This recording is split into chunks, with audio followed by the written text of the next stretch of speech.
what we must do. Tell me, which side are you on? Which side are you on? Tell me, which side are you on? Which side are you? Working people are under attack.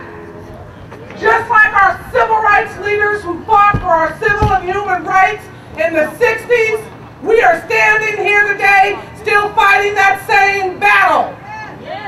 We are here to commemorate the assassination of Martin Luther King, who died on his way fighting for workers and their right to collectively bargain and to have good wages and benefits. We are standing here today united in solidarity, saying we will not be moved. We will fight. We will stand up. We will speak out whenever workers are under attack. Across the country today, we are standing together for the rights of all workers to bargain collectively for a middle-class life, for the rights to have a political voice, for the process of respect for everybody. She made a big mistake by threatening hardworking families in Wisconsin and across the country. Walker and his cronies reignited a huge movement that people are going to stand up for dignity and what's right. Working people and activists are standing together to call for good jobs, to denounce middle-class wrecking ball policies. We may not have to deal with the people in the white sheets. We may not have to deal with Jim Crow, but we do have to deal with James Crow Jr. Esquire. The button down, the corporate equivalent of the Klan. They haven't gone away and they may never go away. But the point is that all of us must learn to stand together. I'm glad to see Labor here.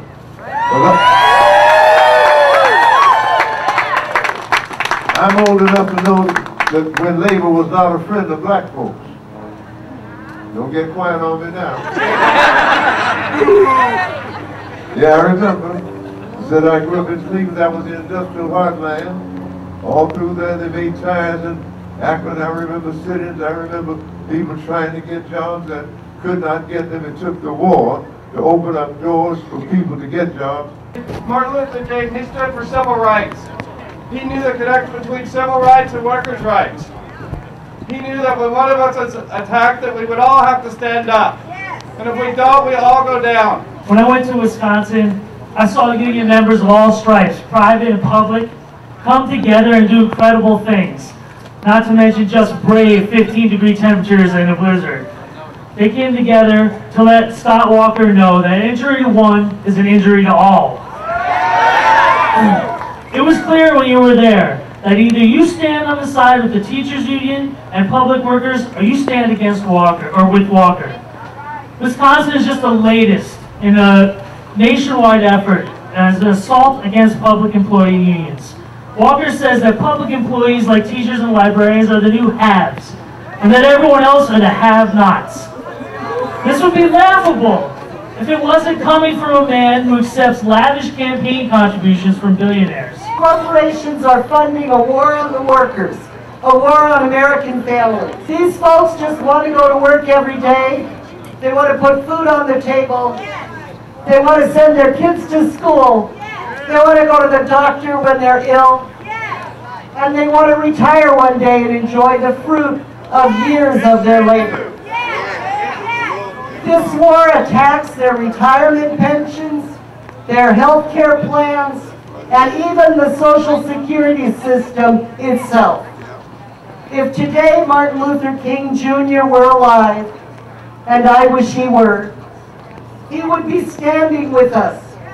He would be standing with us against the corporations, the union-busting politicians, the robber barons. And he would say to us today, as he said then, an individual has not started living until he can rise above individualistic, the narrow confines of individualistic concerns to the broader concerns of humanity. We are in for the fight of our lives. They are out to strip the rights of public employees. We are the last vestiges of this labor movement. That 1% of our society that controls 25% of our wealth wants the rest. And this, brothers and sisters, is the catalyst. This is the change. This is the rebirth of the labor movement. We are coming back. We are coming back stronger. They're going to wish they never picked this fight because we are going to kick some serious ass.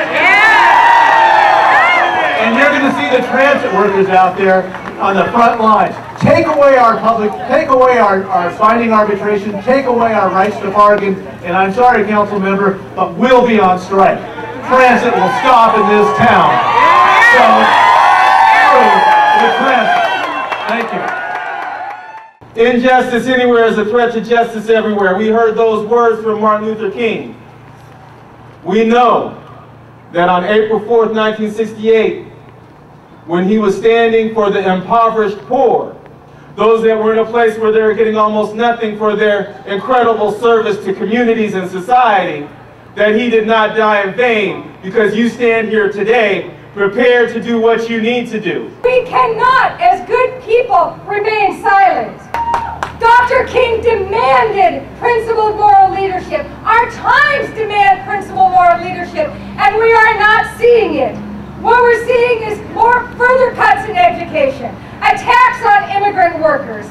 We're seeing cuts to mental health, aid to single mothers, raising higher education costs even more. What we're seeing is a continued scapegoating of the poor and workers in this state. We need to take to the streets. We need to take to the steps of the Capitol. We need to take to the halls of the Capitol in Olympia.